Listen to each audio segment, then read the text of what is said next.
Hello, you are watching the Supply Chain Digital Show, brought to you by Supply Chain Digital Magazine, Procurement Magazine, and BizClick Media Group. My name is Sean Ashcroft. I'm Editor-in-Chief of Supply Chain Digital.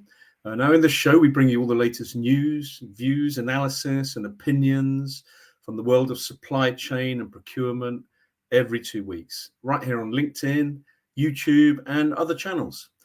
Joining us as usual is Procurement Magazine editor Georgia Wilson. Hi, Sean. Hey, Georgia, how you doing? Yeah, I'm good, thanks. How are you? Yeah, very well. You survived the heat wave, then? Yeah, just about. Good, We good. had to make a mad dash to get a paddling pool. Yeah, well, you weren't alone there. So, a quick reminder for everybody watching at this point: please do say hello by posting in the comments section just below the broadcast, and also do vote in our LinkedIn poll. On which note, Georgia, what's the subject of the poll this week? Yeah, so this week's poll is: what is the biggest challenge to retail supply chains of omnichannel? The options were inventory management, warehouse capacity, last mile logistics, digital transformation. So, Sean, what are your thoughts on the poll? Yeah, it's omnichannel has really shaken things up. I mean, it's a sort of product of the pandemic and the move to e-commerce. It was already kind of underway pre-pandemic, but COVID just speeded things up exponentially, and particularly in retail. And it has presented lots of opportunities for retailers, to offer services that are far more laser guided than they used to be. But it's also presented them with quite a few challenges technically. All of those things are challenges, really. So it'll just be interesting to see, what people think on, which ones are presenting the most sizable challenges. Oh, we'll be sharing the results of that poll at the end of the show, but there's loads more to talk about before then. So let's start by taking a look at the latest supply chain and procurement news.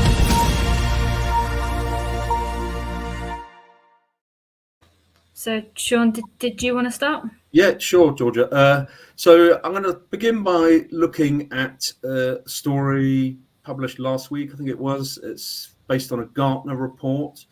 It was looking at how chief procurement officers are confusing risk with resilience. And it's really, again, it's just rising out of this pandemic stroke post-pandemic world that we live in now, that's been riven with disruption and complications. And it's left them really with just a series of day-to-day firefighting tasks that they have to do to keep things moving, because every day brings a new challenge.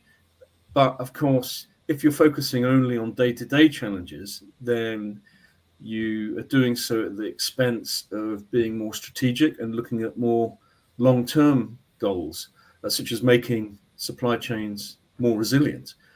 And Gartner was making the point that CPOs really need to, as well as daily firefighting, they need to take a longer view over what's going to make their supply chains more resilient. And so they're suggesting that CPOs, they need to look beyond impacted areas and look at interruptions as they affect other areas of their enterprise. And also that they make sure that they're feeding back information into the organization when they are dealing with disruptions, so that information can be used to protect against future disruptions. And I'll move on to my second story now. That is about how last mile logistics is presenting loads of investment opportunities. This comes from an organization called PitchBook. PitchBook delivers data and analytics on, to private capital markets, across venture capital, private equity, mergers and acquisitions, that kind of thing. Now, PitchBook highlighted something we all know, which is that supply chain stakeholders are under tremendous pressure to reevaluate their strategies for long-term success, and that this is presenting masses of opportunity to private equity investors who could benefit from the fragmented tech-enabled services market to drive scale and value in all kinds of companies, even particularly, in fact, more established companies. And last mile logistics is an example of one of those markets that is absolutely ripe for investment. So yeah, those are my stories, Georgia. What's caught your eye recently in the world of procurement? Cool. Well, thanks, Sean. So my first article for this week, it was taking a look at some insights from Anaplan on forecasting challenges, sort of post COVID-19. The company assures that while it's not impossible to forecast going forward, there's going to be some key challenges. One of which will be managing the fine balance of, not solely relying on historic data to make predictions, but also to not ignore them either. So that fine balance is going to be one to navigate. The company also explains that the function will require a change in how it conducts and the data used to forecast. So the company highlights 3 focus areas for procurement in a post-COVID-19 world when it comes to forecasting. So those were getting closer to the market, using more granular data, and incorporating external data as well. Sorry, Georgia. No, you're all right. I didn't know. So I was just then going to move on to my second. Yes, yeah. Okay, I was going to ask you what your second story was. Apologies. No worries. So my second one was about a recent report that was sponsored by SAP. So the report was titled "Chain Reactions: Building Value in Procurement Through Digitalization." And the report looks at the future of procurement and where leaders in the industry should focus their efforts. So the report identified 5 focus strategies at the top of CPO's agenda going forward. And so in order of priority, those focuses included cost savings, risk reduction, a shift from just-in-time inventory management, contract management, which is being driven by digitalization and the need for risk identification capabilities. And then the final one was shifts in operating models. But that was a two-way trend, which is quite interesting, with sort of almost half of respondents seeing a shift towards greater centralization. But then on the flip side, 50% are seeing a shift towards decentralization or more of a hybrid approach. There's some pretty big trends there, aren't there, Georgia? I mean, it's quite interesting, you're listing cost savings, because pre-pandemic, that's pretty much all procurement was viewed as being, wasn't it? It was like a cost center, or something that, a function that could reduce cost across an enterprise. And also the just-in-time inventory management thing, that's a huge global trend now, isn't it? Away from just in time towards just in case. Companies have to have bigger inventories now, don't they, because of all the supply problems that the world's experienced over the past couple of years. Definitely, procurement is sort of stepping into the spotlight more, and people are realizing the sort of value that it can bring in other areas, not just in sort of the, like you say, the cost saving side of things. Yeah, sure. Well, thank you for that, Georgia. Now we're going to move on to a quick ad break, but don't go anywhere because we've got plenty coming up.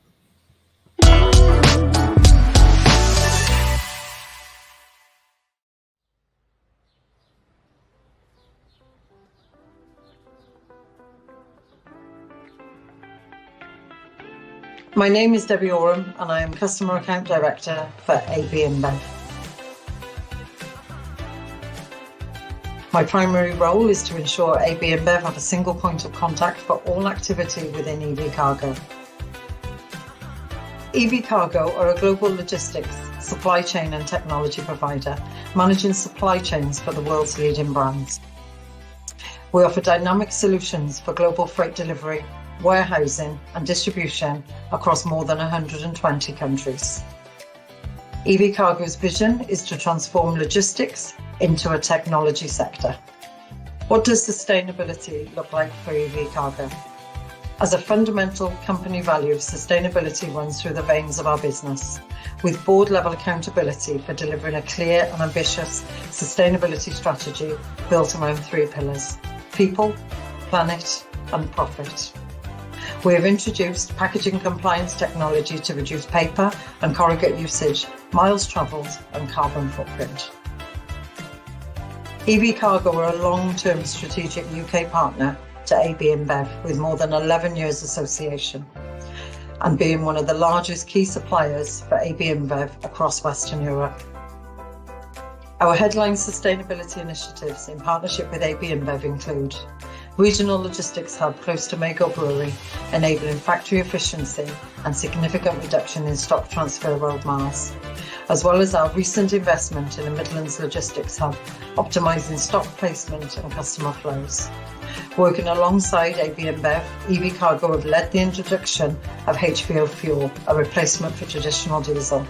In March 2022, this was utilised on 42% of all UK movements, delivering a 92% CO2 benefit in comparison to regular diesel.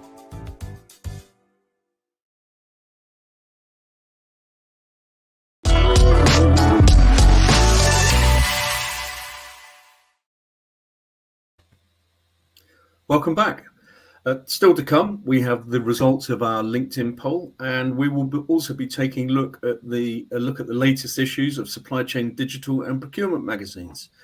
But first, it's time for me to introduce our special guest. Today is Marie Bassot, and Marie is a project manager with Business for Inclusive Growth, or B4IG. Now, this is a coalition of multinational companies. It was launched at the G7 summit in 2019 and is designed to fight against inequality. Coalition members are committed to advancing human rights and promoting more inclusive workplaces. So, welcome to the show, Marie. Thank you so much, Sean. We're very excited to share our work with your readers and viewers today. Very excited. Yeah, well, it's great to have you with us, Marie. And what B4IG does just, sounds really interesting and incredibly relevant and pertinent at the moment. I wondered maybe if you could just tell our viewers a little bit more about Business for Inclusive Growth and what it is you do. Of course. So to tell you a little bit more about B4IG, so as you said, we're a global CEO-led coalition that was created during the G7 summit in Biarritz, with the belief that businesses have a central role to play in building an inclusive economy that puts people at its center to enact inclusive growth and systemic change. So today we encompass 30 members. So we cover 4.3 million employees and 1.3 trillion US dollars annual turnover. In terms of company, we range from very different sectors and industries, from finance to construction, and we also include diverse partners, international organizations, academics, NGOs. We are chaired by 2 chairpersons, the OECD Secretary General, Matthias Cormann, who is, the OECD is our strategic partner, and the ISSB chair, Emmanuel Faber, who is also the former CEO of Danone.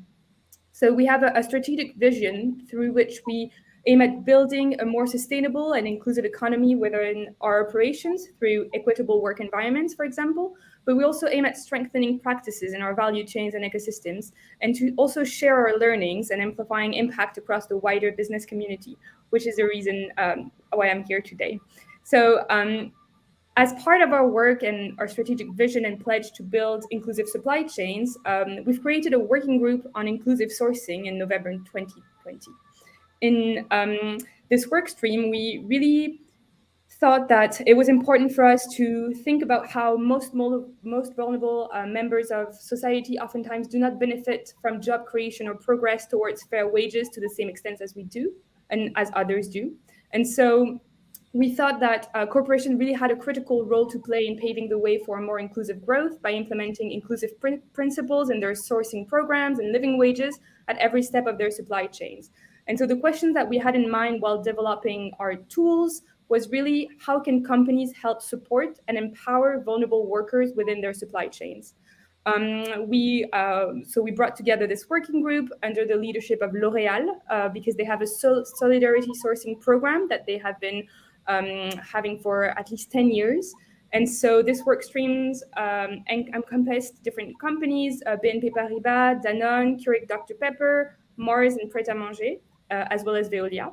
And so together we developed an inclusive sourcing methodology that aims at equipping procurement teams with practical and operational tools to embed inclusive sourcing principles in their procurement practices. Over the course of 8 months, we tested this methodology with a core number of companies to really enrich the tool and make sure that it was usable, practical, and useful. And we build on their experiences and efforts to implement inclusive sourcing programs. So the B4IG inclusive methodology is the result of the lessons and the key messages that we learned from these exchanges. It's online. We published it in June, and it's accessible open source knowledge. And I mean, you've only been going as an entity for 3 years, Mary. What would you say is your biggest single achievement to date? So, as you probably know, gathering 35 global corporations around a table to discuss commitments and actions topics can definitely be a challenge. Yeah. So we're really proud and happy to have developed several tools this year. There are our first deliverables. Of course, it took time to draft them and to really refine them. So we've had different publications since January, guidelines on responsible transformation, recommendations for ethnic diversity and inclusion, and of course, a methodology. To build those tools, we really brought those companies together, gathered the most interesting and transformational practices that they've been piloting and implementing. And as our aim was really to remain operational, we always started from those companies' practices and experiences.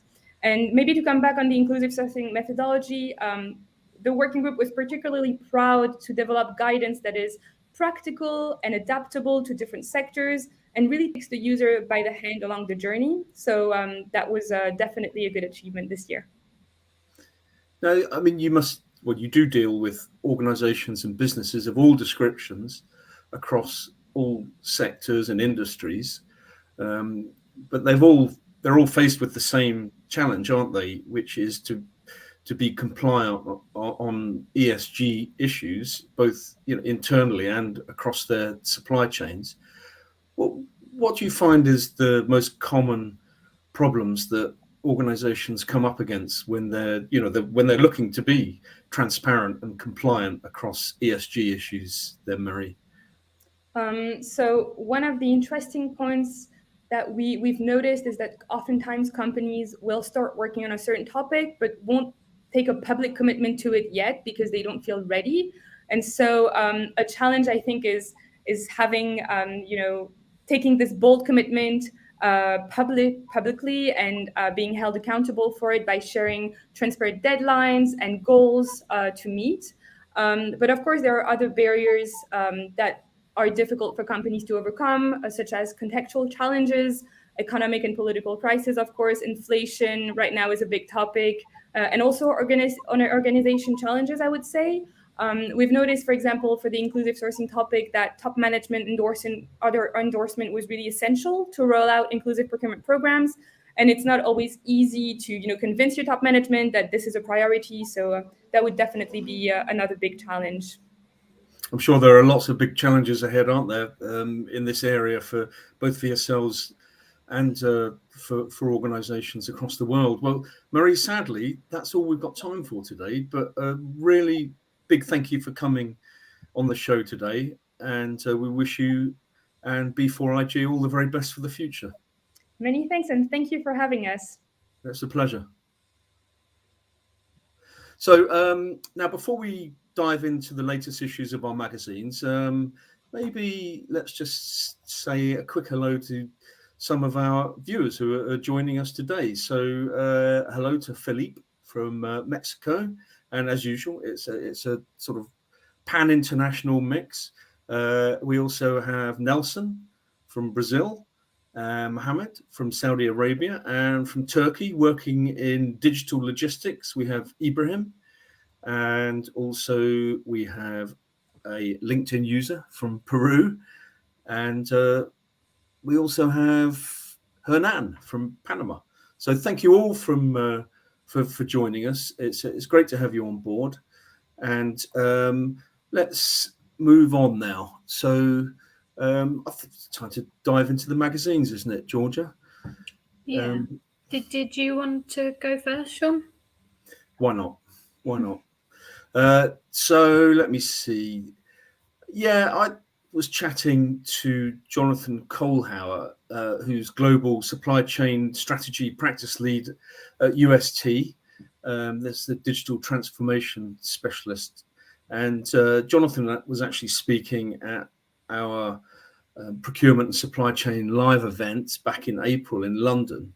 And based a feature on his keynote, really, and he was talking about the future of supply chains and how the supply chains of the future were really going to be more like private trading networks, that the linear nature of supply is changing, becoming far more complex, partly because of stuff like omni-channel, as we were discussing earlier, but also because the very shape and nature of supply has been changed by so much disruption over the past couple of years and digital transformation, so that now it's not so much a one up, one down kind of communication that's going on up and down the supply chain. Jonathan Kohlhauer says that actually these trading networks involve many to many type communications that are all permission based and are driven by data.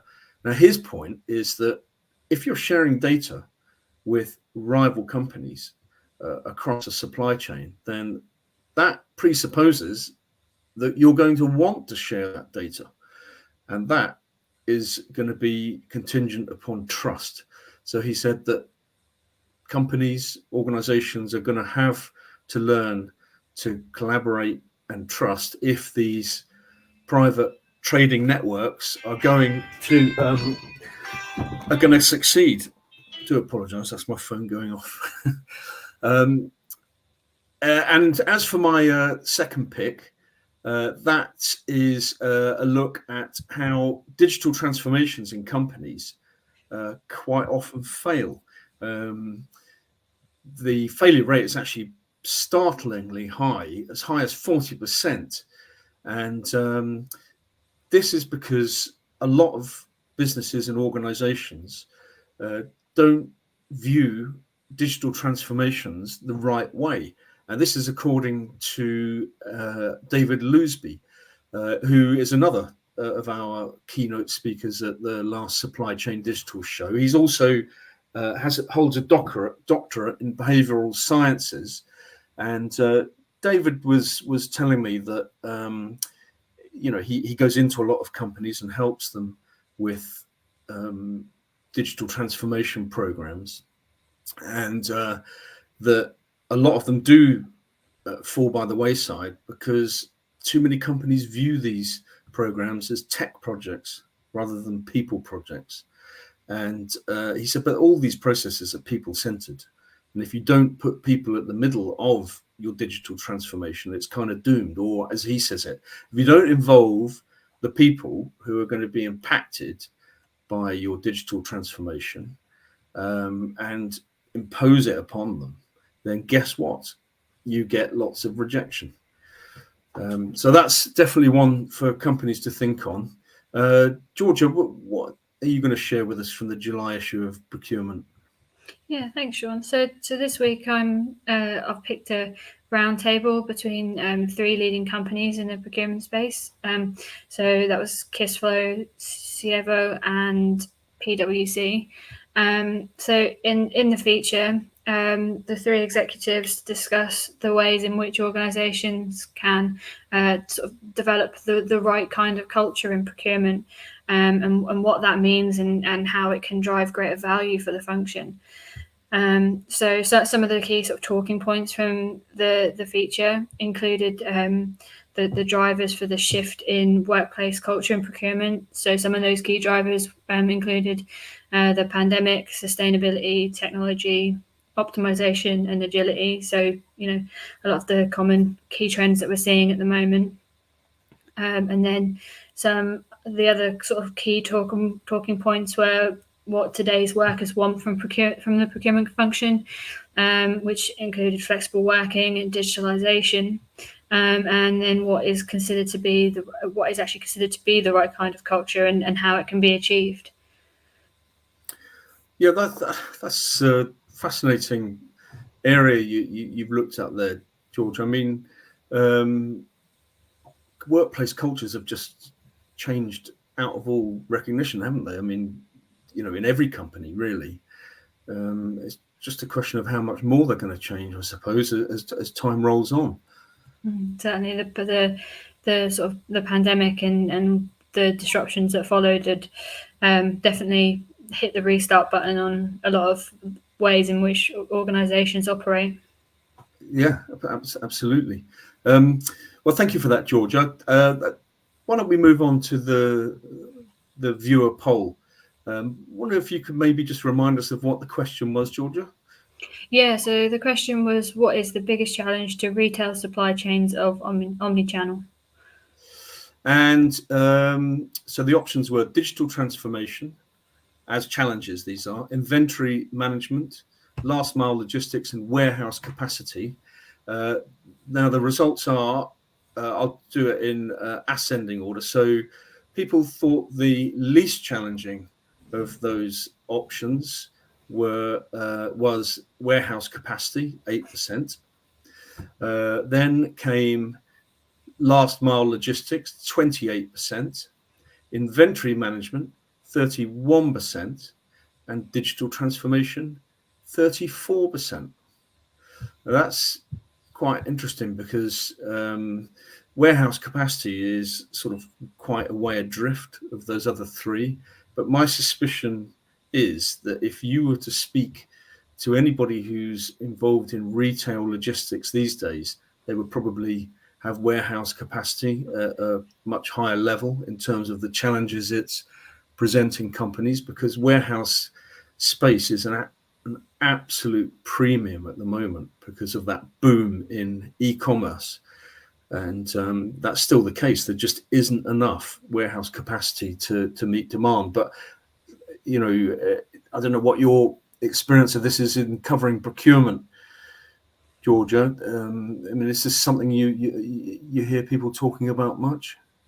Yeah, perhaps more so when I was sort of doing stuff on directly on supply chain digital. But my thoughts were sort of going to be like digital transformation or inventory management. I was torn between those two when I saw the poll.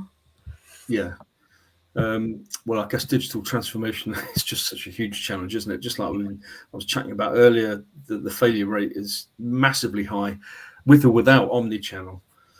So anyway, that's really interesting. Thank you everyone who took the time to respond to our poll. Now let's move on. So I'd like to talk about a date for your diaries, and that is our upcoming procurement and supply chain live event in London. Now this is a hybrid event. It's going to be both live and remote, but with a difference this time. So we're splitting the show into two zones, expo style. So we're going to have a supply chain live and procurement live zones. And if you've not experienced a BizClick Media show before, you really are missing out, because we do have a stellar lineup of top industry professionals offering insight and commentary and advice on all the issues and problems and challenges of the day across supply chain, procurement, logistics, sustainability. Tell you what, rather than me talking about it, why don't we just have a little look at what you missed? This is a little promo from the last supply chain show we did back in April.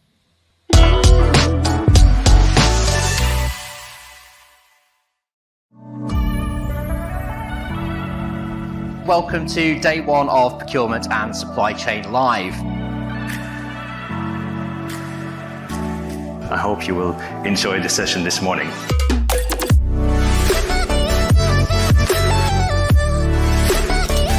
Asking people to do absolutely everything is just not possible.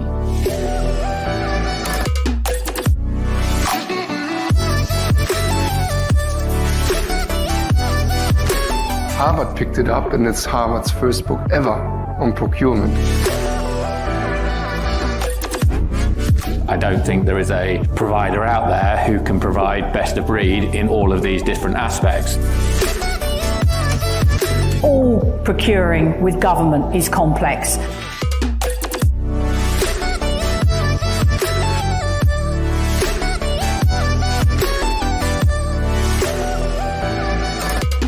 Coming here to attend a great conferences, which were very, very interesting. I'm so thrilled to be here in person at Supply Chain and Procurement Live with BizClick Media.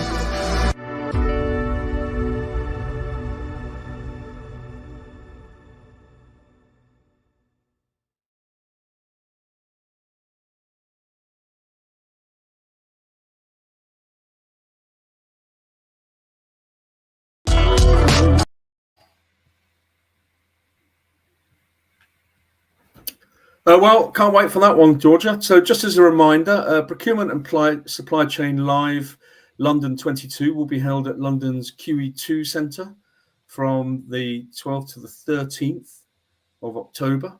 Now, book a ticket. Please take a look in the comments section just down below, and you will find a link there that you can follow. Well, sadly, that's all we've got time for you in this episode. We hope you enjoyed the show. Thanks very much for interacting with us and for watching live and for taking part in the poll, if you did. And do remember, this show is available to watch on demand. So share it with colleagues and anyone you know who's interested in supply chain and procurement. So a big thank you, as ever, to Georgia and to our guest, Marie Basso of Business for Inclusive Growth. Thank you too to Ernie and the rest of the video production team, to Justin and the design team for the great looking magazines, and to Kaylee and the marketing team. This has been a BizClick Media Group production. We will see you next time. Bye.